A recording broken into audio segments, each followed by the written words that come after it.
Eritrea ইতিহাস পুরনো ও সমুদ্রের সৌন্দর্যের এক অপূর্ব মিলন। গ্রিসের রাজধানী এথেন্স থেকে প্রায় 100 কিলোমিটার দূরে ইউবিয়া দ্বীপের পশ্চিম উপকূলে অবস্থিত মনোরম শহর এরিত্রিয়া।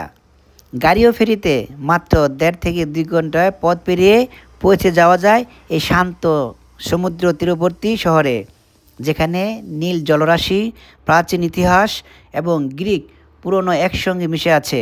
একসময় এরিত্রিয়া ছিল প্রাচীন গ্রিসের অন্যতম গুরুত্বপূর্ণ নগর রাষ্ট্র। এখানে ছিল সূর্য, সঙ্গীত ও চিকিৎসার দেবতা অ্যাপোলো দাফনোরস এর বিখ্যাত মন্দির। গ্রিক পুরনো বলা হয়, আসপরা দাফনিন স্মৃতিতে অ্যাপোলো রলেল গাছকে পবিত্র ঘোষণা করেছিলেন, আর সেই থেকেই রলেল পাতা তার প্রতীক হয়ে ওঠে।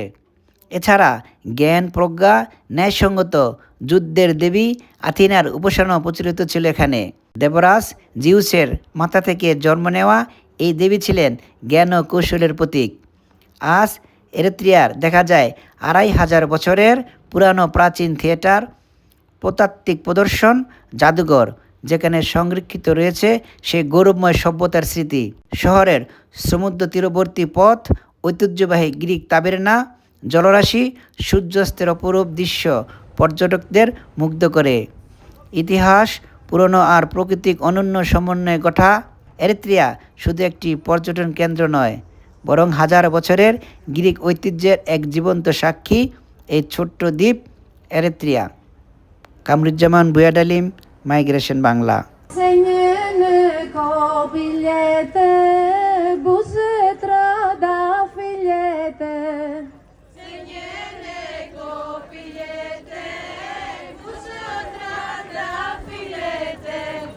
Letae portocales sunt criet vales.